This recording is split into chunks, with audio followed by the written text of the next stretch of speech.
Bonsoir à tous, j'espère que vous vous portez bien. Petite nouvelle, rechute encore. Bon, c'est comme ça, qu'est-ce que vous voulez? Avec ce grand froid en plus là, qui est terrible là dans le nord, là il a fait des températures extrêmement négatives. Il y avait longtemps, on n'a pas eu un hiver comme ça dans le nord. Et la semaine prochaine, je crois que ça se calme, tant mieux, hein, ça sera au-dessus de zéro. Et là, moi, ça m'a épuisé, même sortir dehors, ça a été très dur avec ce froid. Moi, j'ai vraiment du mal. J'ai l'impression que le froid, quand vous êtes en dessous de zéro, comme ça, c'est le sentiment un peu de la canicule à l'envers. C'est assez bizarre. Ça vous mange votre énergie. Enfin, moi, en tout cas, ça me mange mon énergie. J'étais très, très épuisé. Enfin bon, c'est comme ça. Hein. Faut faire avec. Hein. Ben, je prends un petit peu de vos nouvelles, savoir comment vous allez-vous. Sinon, bah... bon, bah rien ne change, il n'y a pas grand chose à dire, hein, comme dirait, je crois que c'était le Snowcoast l'autre jour qui disait il n'y a pas grand chose à dire au niveau des actualités. Hein. C'est toujours en stand-by, voilà.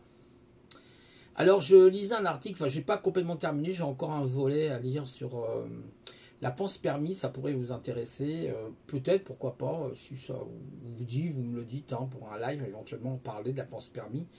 Qu'est-ce que c'est que la pense permis? Et c'est l'alternative justement à cette science qui prétend que l'humain serait venu d'une évolution graduelle, hein, avec une sélection naturelle sur trois étapes a priori, et que bah, nous serions le fruit d'une évolution et euh, nous serions devenus la perfection que nous sommes, ce qui paraît un peu, je trouve, aberrant.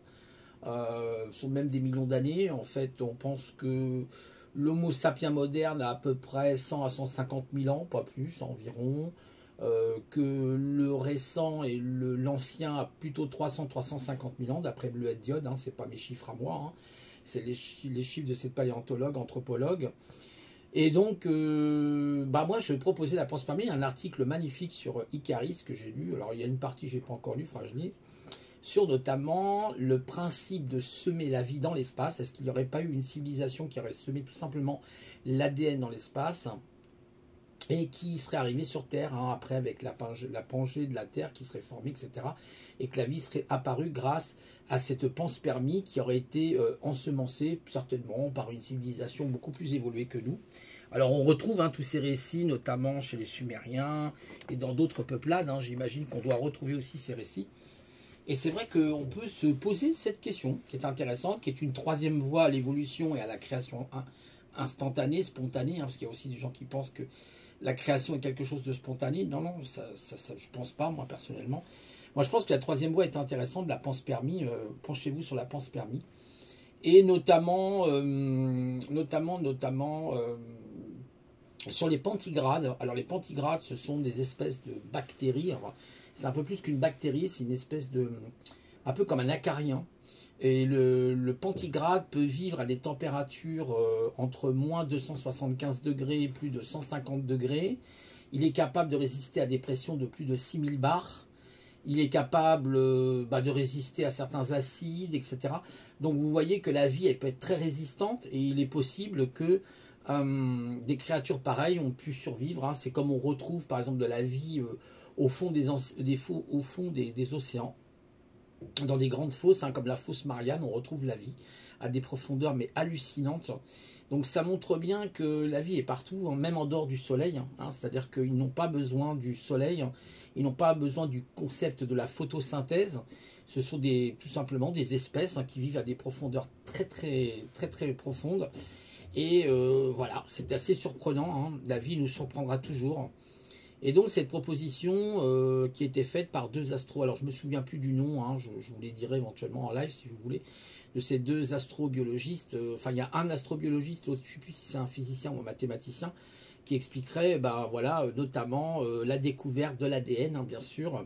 C'est Cook, hein, je crois, qui a découvert Crick, ouais c'est Crick, il me semble, qui a découvert l'ADN, et qui, a priori, montrerait que nous n'utiliserons que 3% en fait, de notre ADN, et que 97% du reste n'est pas utilisable. Ils appellent ça l'ADN trash ou poubelle. Moi, je trouve ça un petit peu dommage d'appeler ça comme ça, mais bon, c'est le terme scientifique utilisé.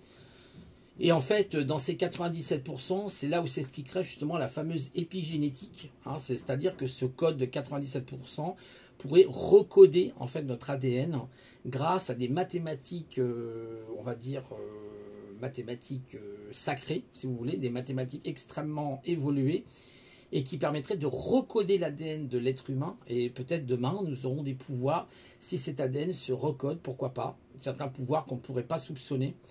Et donc, grâce à ce recodage mathématique, idéographique, il parle aussi de mathématiques idéographiques, je crois. Donc c'est assez intéressant, c'est très poussé en explication, ce qui pourrait expliquer pourquoi nous serions venus des étoiles et que nous serions en fait certainement le fruit. Hein, il y a même une grande probabilité, parce que les récits le montrent très bien, quand on reprend tous les récits sumériens, ça nous montre, excusez-moi, il y a un peu de bruit, ça nous montre un petit peu, en fait, si vous voulez, justement, tout ce concept de cryptographie. Il y a peut-être même de la cryptographie dans ces 97% d'ADN, et c'est là où ça met un peu un pied de nez, en fait, à tous ces scientifiques qui croient un petit peu à la théorie de l'évolution, d'ailleurs dont Darwin lui-même a pris la marque, hein, il a repris les travaux de Lamarck, il faut le savoir, et dont Darwin lui-même doutait de sa théorie des espèces. Il l'a très bien dit, hein, à un moment donné, il a expliqué qu'il doutait de sa théorie des espèces. Hein, vous savez, il avait écrit justement la théorie des espèces, où il disait que il doutait. Voilà, il doutait parce que les plantes avec fleurs et les plantes sans fleurs, il n'avait aucune explication, il n'avait pas trouvé de chaînon manquant. Et ça, c'était très problématique. Alors oui, aujourd'hui, on retrouve beaucoup d'Australopithèques, on parle de Lucie, on parle de plein de découvertes, hein, de Dominidés ou Dominicés. Mais cela ne suffit pas. Et c'est toujours intéressant de se pencher sur cette troisième voie qu'on appelle la panspermie, justement. Et oui, il est intéressant, il est permis d'aller se faire penser. Non, je rigole. En fait, la panspermie, c'est vraiment quelque chose de très intéressant. Et c'est évidemment une éventualité. C'est plus qu'une éventualité, je pense même. Peut-être même une confirmation que nous ne sommes pas ce que l'on croit. Voilà, beaucoup de gens croient que nous sommes simplement le fruit de l'évolution. Non, détrompez-vous. Nous ne sommes pas non plus, comme j'entends certaines personnes dire, nous serions une création spontanée. Quelle création spontanée? On ne fait pas des bébés encore dans des usines. Ça va peut-être pas tarder, mais ça, c'est de la manipulation génétique. C'est autre chose, c'est artificiel. Donc voilà, c'est intéressant de le savoir. Ça rejoint un petit peu aussi, si vous voulez, toute cette philosophie, on va dire, du sacré de la vie, de ce qui est lié aussi aux traditions primordiales. Hein. On essaye d'ailleurs de détruire les traditions primordiales, notamment, alors ça rejoint peut-être, cette panspermie rejoint peut-être les Hyperboréens, les Atlantes, vous voyez, toutes ces choses qui ont eu lieu il y a très longtemps. J'écoutais Oleg l'autre jour avec Noon, qui est un Mong. Alors les Mongs, je ne connaissais pas du tout. C'est un peuple avant les Chinois qui a existé il y a très longtemps et qui aurait récupéré justement la culture et la civilisation hyperboréenne du Nord. Et qu'en Asie, on aurait nos cousins. On aurait des cousins germains qui seraient des espèces de Celtes. On retrouve dans leurs costumes d'ailleurs des choses incroyables, des broderies avec des espèces de runes. C'est impressionnant. On se dit, waouh, c'est fou quand même que l'hyperboréen était jusque là, parce que même en Chine, on a retrouvé des pyramides, on a retrouvé des momies, par exemple, blondes ou même rousses avec des yeux bleus. C'est assez surprenant. Et les Mongs ont toujours été poursuivis, ces Mongs ont toujours été poursuivis par l'État chinois, qui est une corruption, malheureusement, et qui a toujours voulu anéantir cette culture. Mais comme c'était une culture orale, donc de génération en génération, ils ont pu transmettre leur savoir à travers des costumes. C'est magnifique, d'ailleurs, ils ont des costumes splendides. Ils ont les samouraïs qui représentent d'ailleurs, c'est un petit peu cette tradition originelle. Hein. Vous voyez, on veut détruire la tradition originelle. Et pour cela, vous pouvez regarder un film avec Tom Cruise qui s'appelait Le Dernier Samouraï, que je vous conseille de regarder parce qu'il est magnifique. On voit à la fin que les Japonais, ils y vont à la sulfateuse, pardon, pour tuer les samouraïs, quoi. Mais c'est complètement illégal, en fait, si vous voulez. Et en fait, ce qui se passe, c'est ce que disait Oleg, et j'ai bien aimé justement cette définition qu'il a donnée, enfin, notamment comment il a redéfini les choses. En fait, c'est comment on peut se battre contre la modernité. Aujourd'hui, par exemple, vous voyez cette modernité qui essaye de nous écraser. C'était ça. Le Dernier Samouraï, on voyait cette modernité qui n'a aucune sagesse, parce qu'ils ne savent pas s'arrêter, ils vont faire jusqu'à du transhumanisme, alors on va vous dire, oui, mais c'est l'évolution des choses. Non, c'est pas l'évolution des choses. Une évolution sans la sagesse ne sert à rien. Rabelais disait que science sans conscience est ruine de l'âme. Donc c'est complètement ridicule. À un moment donné, l'homme sait s'arrêter, l'homme sage sait s'arrêter, se dire, oh là, ok, on a atteint un niveau technologique qui est suffisant, pourquoi on irait plus loin? Vous voyez, c'est parce que derrière, il y a quelque chose. Il y a quelque chose. Et moi, je pense d'ailleurs, par rapport à toute cette crise que nous voyons aujourd'hui, que c'est un complot monothéiste, hein, évidemment, parce que vous regardez dans la Bible, il y a des passages, je crois, c'est dans Jonas, où il est montré qu'ils porteront le masque, ils porteront le sac. Donc les gens qui sont religieux, bah, je leur conseille de lire ces passages. On retrouve ça aussi dans le Coran. Ils auront une marque sur le nez. Alors je ne sais plus quelle sourate. Là, par contre, il faut faire des recherches. La sourate, je ne sais plus c'est sur quelle, voilà, quelle en plus sourate, parce que c'est assez complexe. Mais où il est bien montré que les incroyants, les infidèles porteraient le masque. Donc vous voyez qu'en réalité, bah, comme disait Oleg de Normandie, il disait très très bien qu'en réalité tout ça c'est une conspiration monothéiste, hein, comme d'habitude la religion bien mettre son nez là-dedans, et les gens n'ont pas réfléchi du tout à ça. Et moi je dis waouh, c'est impressionnant ce qu'il dit, parce que c'est vrai, en plus c'est marqué dans, je crois que c'est dans le livre de Jonas, hein, alors je sais plus, j'ai pas le chapitre, vous faire des recherches, éventuellement je vous le redonnerai après ou en commentaire, et c'est complètement fou. Ils porteront des sacs, des combinaisons. Et regardez aujourd'hui, voilà. Donc vous voyez, c'est pas quelque chose. Quand on parle de complot, c'est plutôt une planification. Il y a des choses qui sont planifiées un petit peu. Vous savez, il faut planifier. C'est comme un architecte pour construire sa maison, il est bien obligé de la planifier à un moment donné. Il est bien obligé de mettre les traits sur plan, etc., de tout faire. Il ne peut pas faire autrement. Donc voilà. Et donc on voit qu'il y a une planification qui est incroyable, et comment tout ce système a menti aux gens. Donc tout ça rassemble tout le système, le système religieux, le système politique, le système financier, le système de la fausse science d'aujourd'hui, infiltration, bah, vous voyez de qui je veux dire. Et donc à chaque fois ça a été ça. Il suffit de regarder l'Empire romain qui a imposé en fait aux Celtes, aux Celtes, la religion catholique romaine. Voilà, donc avec notamment le califat, et puis voilà, tout ce qui s'en suivait derrière. Donc c'est grave quoi. Les Carolingiens, je crois, c'était les Carolingiens. Il y avait eu les Mérovingiens, ensuite il y a eu les Carolingiens. Les Carolingiens qui étaient des espèces c'était des catholiques, des jésuites, hein, les jésuites, je rappelle, hein, c'était les serviteurs du pape hein, à l'époque. Je crois que d'ailleurs que Louis XV n'avait pas fait du tout allégeance avec eux. Par contre, Louis XIV, il était tout à fait d'accord avec eux. Bon, bref.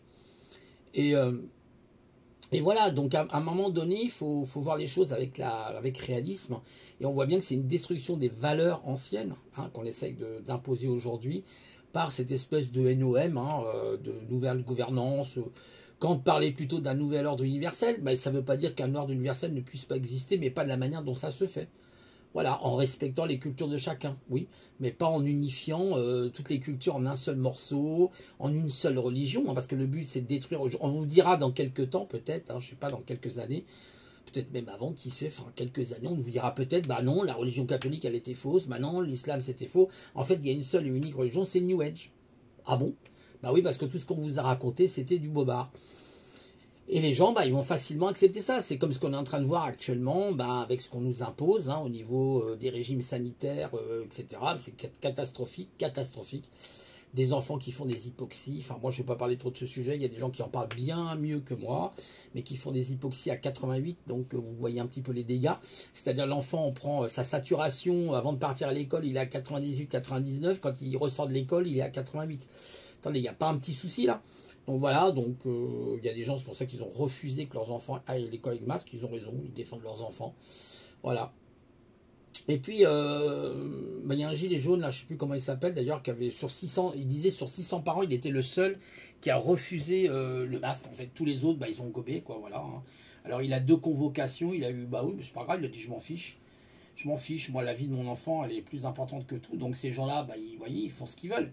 Pourquoi? Parce qu'on a une majorité, on a une masse, malheureusement, je suis désolé de le dire, complètement abrutie, et qui croit le gouvernement, qui croit tout ce que le gouvernement peut lui raconter, croit en fait à des scientifiques qui n'en sont pas, qui pratiquent une fausse science. C'est un petit peu comme j'écoutais là, un mathématicien qui disait les maths modernes nous ont mis dans cette situation-là. Et c'est vrai que des maths modernes qui s'appliquent beaucoup aux polytechniciens, tous ces gens-là, eh ben, ont apporté plus de problèmes qu'autre chose. On n'est jamais dans la réalité, comme disait Raoul, quand c'est comme ça. Et voilà, donc, pour vous dire, pour revenir à la pense permis, donc c'est intéressant. Pour montrer, vous voyez que... Et puis des valeurs anciennes, hein, on reprend donc les traditions anciennes, si on creuse dans les traditions anciennes, on voit qu'il y a un lien, hein, tout ça c'est lié, il y a des histoires avec les Sumériens, des histoires avec les Hyperboréens et les Atlantes. Même Platon, hein, Platon qui avait déjà découvert l'Atlantide, hein, il faut le savoir. Donc lui-même le disait déjà, hein, donc il disait la vérité hein, sur les Atlantes. C'est très intéressant cette analyse de Platon. Et voilà, donc on en est là et il faut découvrir les vérités parce qu'on nous raconte pas mal de bobards, de mensonges. Moi, de toute façon, je me suis toujours posé des questions d'où je venais, quelles sont mes origines. Vous savez, les zèbres sont toujours en train de se reposer des questions et je me repose encore des questions, toujours, hein, parce que j'ai jamais la confirmation à 100%. Il faut toujours que j'aille chercher plus loin parce que j'ai toujours besoin de ce questionnement, j'ai toujours besoin de remettre les choses en questionnement, même si on me dit oui mais c'est établi une fois pour tout, bah non, pour moi c'est pas établi, je suis sûr qu'il y a toujours un petit truc qui, vous voyez, il y a un petit détail qui fait la différence, et ça pour moi c'est passionnant parce que ça me permet, vous voyez, de faire des recherches, d'aller toujours plus loin dans mes recherches, de me tromper, et c'est pas grave, hein, la recherche c'est aussi se tromper, hein, accepter qu'on se trompe, et pas accepter qu'on a toujours raison, on a aussi tort quelquefois, mais c'est cette curiosité permanente hein, qui m'attire là-dessus, et qui me permet de me poser des questions, voilà, comment on a fait de la fausse science, que Raoul d'ailleurs dans son livre là que j'ai, qui s'intitule justement le scandale du siècle, là, c'est un véritable scandale, surtout avec le remdesivir, hein, il en parle très très bien, où il a intitulé le plus grand scandale sanitaire du 21e siècle, carnet de guerre Covid-19, il en parle très très bien dans ce bouquin, qui est très bien fait d'ailleurs, qui est bien écrit avec une typographie intéressante, on peut bien la lire. Et on voit bien, il y a eu toujours 4 bases de ce virus. Voilà, on sait que déjà en 2003-2004, il y a eu des problèmes avec le SARS-CoV-1. Et puis après, il y a eu une étude sur le SARS-CoV-2. Donc c'est assez complet. Ben, en plus, c'est un scientifique qui fait de la science. Hein, il fait pas du managing, lui. Hein, il n'est pas dans le... Voilà, il est en train de s'occuper de ses patients. Hein, pour lui, c'est vital. Il a même aidé des gens d'ailleurs qui avaient plus de 85 ans, même 90 ans, en faisant de l'oxygénation. Il a aidé des gens comme ça. Mais on préfère faire taire ces gens-là qui disent pourtant de se fier quand même au numéro 3, au numéro 4 mondial quand même en tant qu'épidémiologiste. Hein, c'est quand même pas... Voilà, hein, c'est pas... Voilà. Et puis vous avez même le numéro 1 mondial qui s'appelle Léonidis, je crois. Léonidis, il me semble, qui est épidémiologiste virologue, il me semble, qui a expliqué que le confinement ne servait à rien. Voilà, et on a vu effectivement les preuves, c'est que beaucoup de pays n'ont pas confiné, comme la Suède et bien d'autres pays. Il y a eu des pays qui ont fait des restrictions, des confinements très resserrés. L'Allemagne aussi ne comprend pas aujourd'hui pourquoi la France continue le délire dans lequel elle est. Enfin, c'est un délire total. Là, on nous apprend qu'en Moselle, on a encore une variante, il paraîtrait d'Afrique du Sud. Mais qu'est-ce que vient foutre une variante d'Afrique du Sud dans la Moselle? Enfin, c'est complètement délirant. Voilà, on est dans les délires, on est dans une espèce d'antre de la folie, hein, comme dirait John Carpenter. On est dans l'antre de la folie. Voilà. Bon, il faut garder sa sagesse, mes amis. Pour ça, pratiquer la philosophie, celle que vous voulez. Ça peut être celle de Platon, celle de Socrate, hein, qui était le père de Platon, je rappelle, et puis aussi Aristote. Et puis vous en avez d'autres, hein. Vous avez aussi tous les philosophes contemporains que moi personnellement je suis assez admiratif, comme Nietzsche ou comme Schopenhauer. Le désir, c'était l'ennemi, hein, que disait Schopenhauer. Trouvez-vous en fait un hobby, la peinture, la musique, l'écriture, peu importe, pour enlever vos désirs. Hein. Parce que les désirs, par exemple, c'est la pulsion consumériste, c'est le désir, hein, le piège que disait justement Schopenhauer, qui avait écrit Un monde... Je ne me souviens plus du titre, dommage, ça me reviendra. Alors on peut peut-être chercher, remarquer, bon non ça sert à rien, mais bon c'est un monde de volonté, un monde, voilà. Et en fait on voit très vite que tout ça, ça nous met dans des pièges, hein, voilà. Voilà. Voilà, donc c'est des questions qu'on peut se poser hein, sur la panspermie, c'est intéressant ce terme panspermie. Et voilà, il faut réfléchir à ça. Il y avait aussi, comment il s'appelle, Pietro Buffa, qui est un biologiste moléculaire, qui a eu, je crois d'ailleurs, un prix Nobel, qui avait expliqué justement l'origine des gènes d'Adam et Ève. C'était très intéressant, qui montrait bien que l'homme, c'est pas seulement des choses métaphysiques, etc. Voilà. D'ailleurs, Nietzsche qui s'opposait un peu à la métaphysique de Platon. Alors bon, Platon, c'était intéressant sur la moralité du banquet, de la cité. Il y avait pas mal de trucs intéressants sur Platon. Moi, j'aime bien Platon, personnellement. Mais après, je trouve que Platon vivait à son époque. Donc, il était dans un contexte qui n'avait rien à voir avec notre époque. Et Nietzsche, après, un petit peu quand même, pas été forcément d'accord avec Platon sur notamment la métaphysique. L'histoire de notions de paradis ou d'enfer ou d'immortalité. Alors certes, je pense que tout ça, ça peut se travailler aussi. Bon après, il est vrai que Nietzsche, peut-être pas forcément un traditionnaliste, évidemment c'est un philosophe plutôt matérialiste, on va dire. Mais par exemple, Nietzsche, moi je trouvais que c'était intéressant parce qu'il a pris plutôt le surhomme en le comparant à l'hyperboréen, c'est-à-dire au Celte justement. Et je trouvais que sa démarche était plutôt l'homme de joie. D'ailleurs, il avait écrit une œuvre magistrale qui s'appelait Le Gai Savoir, hein, où il expliquait pourquoi il est important d'avoir le gai savoir et en fait, d'arriver à se dépasser en tant qu'individu. Mais l'espèce dont Nietzsche parlait, c'était une espèce culturelle, c'était pas une espèce de transgenre ou je ne sais quelle chimère inventée par ce système complètement devenu fou, hein, devenu fou. Là, de toute façon, on arrive à la fin du cycle. Là, hein, plus ça va aller et plus ça va s'accélérer et plus on arrive dans la fin du cycle, hein, de toute façon. Donc, il y aura un énorme carnage avec peut-être une Terre qui un jour se mettra en colère en faisant ce qu'on appelle tout simplement le grand basculement. Comme il y en a certains qui parlent du grand reset, en anglais, le reset, bah, il y aura le grand basculement, c'est-à-dire l'inversion des pôles. Et là, ça risque de faire beaucoup de dégâts. Là, il y aura peut-être des millions de morts, voire des milliards de morts, hein, s'il y a le grand basculement de la Terre. Donc on ne sait pas, parce qu'une inversion des pôles peut avoir des conséquences, c'est ce que disent les géophysiciens, très très très dramatique pour l'humanité. Hein. Savoir que ça peut remettre en activité des volcans, comme des super volcans, comme le Yellowstone qui se trouve aux States. Voyez, ça peut, voilà, ça peut engendrer des tsunamis, ça peut, voilà. Il faut peut-être s'attendre à ça parce qu'il y a un glissement du pôle magnétique. Hein, je ne parle pas du pôle géographique, il ne faut pas confondre pôle géographique et pôle magnétique, ce sont deux choses différentes. Et le pôle magnétique est en train de glisser. Hein, chaque année, il y a des kilomètres comme ça qui sont récupérés. Et il peut y avoir un renversement. On pense hein, d'ailleurs qu'il y a déjà eu des renversements de pôle. Nous sommes, je crois, la sixième civilisation, on va dire la sixième génération qui risque de passer à l'eau parce qu'elle est arrivée au bout avec Loki, hein, celui qui fait le traître de Loki, hein, qui vendait qui vendait Asgard, Odin, voyez, pour faire du trafic avec les GAFAM d'aujourd'hui. Voilà, hein, les GAFAM qui veulent tout maîtriser. Sachez que les politiques, ils n'ont plus de poids. Ils ont de moins en moins de poids et que c'est bien les lobbies qui ont le poids. On le voit, hein, il suffit même de regarder les jeux comme Cyberpunk 2077 pour savoir quel serait éventuellement le futur de cette société qui, j'espère, n'arrivera pas. Moi, je le souhaite complètement. Et puis, s'il faut débarrasser la Terre, on débarrassera la Terre. L'être humain n'est pas immortel. Nous ne sommes pas immortels. Voilà. Et il faut le savoir. Voilà, écoutez, je vous remercie de m'avoir écouté. C'était une brève vidéo pour vous donner un petit peu de mes nouvelles, parce que ça fait à peu près une semaine, oui. Avec ce froid, je souffre énormément, c'est assez dur, même au niveau des articulations. Je me fais vieux, c'est compliqué. Et puis, écoutez, je vous dis plein de bonnes choses, et prenez soin de vous. Allez, au revoir.